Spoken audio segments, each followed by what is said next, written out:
Bienvenue à tout le monde sur la chaîne Sans Frontières.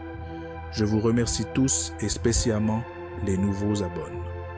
En ce mercredi matin très paisible, avec un vent doux, un navire transportant plus de 80 personnes a quitté les côtes d'Haïti en direction des îles Turques et Caïques.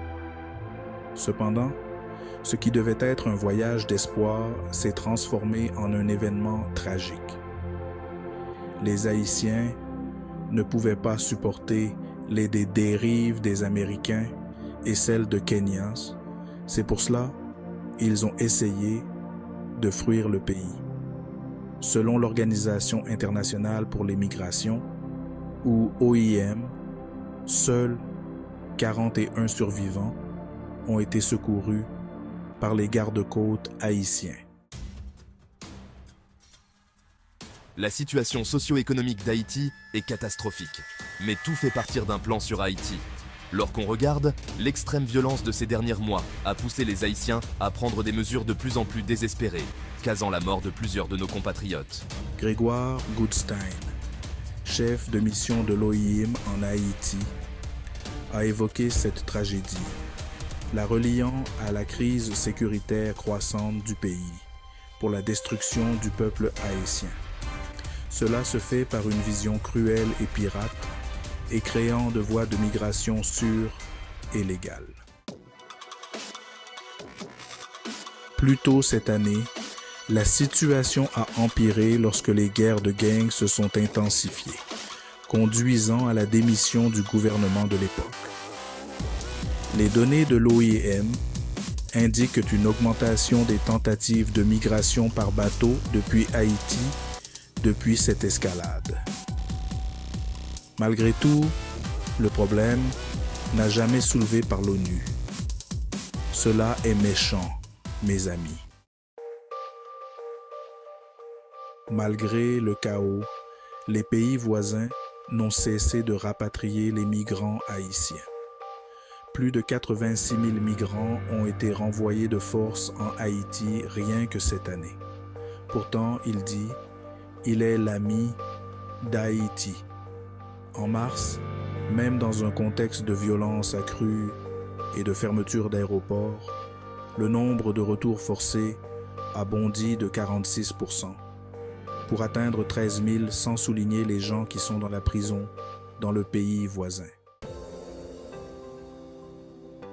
Récemment, la nomination du nouveau Premier ministre Gary Conille et l'arrivée de plusieurs centaines de forces étrangères pour soutenir la police nationale d'Haïti ont apporté une lueur d'espoir.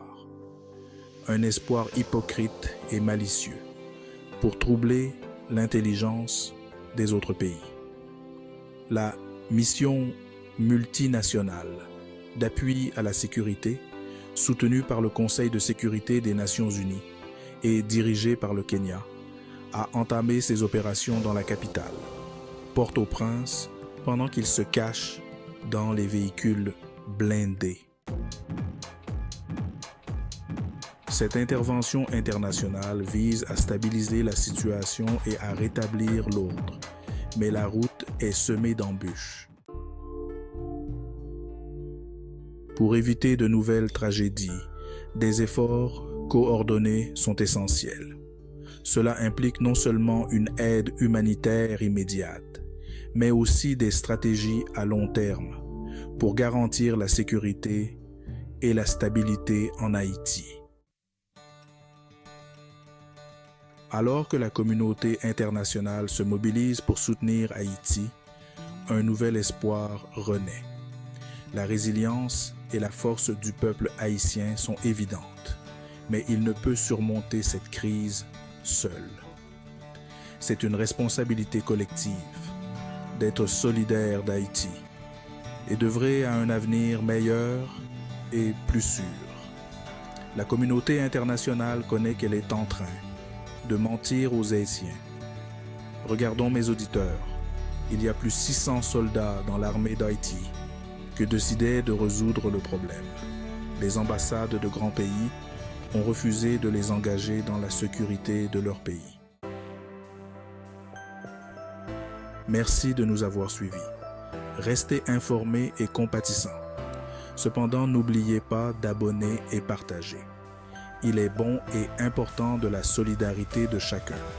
Alors, ensemble, nous pouvons faire la différence. À bientôt.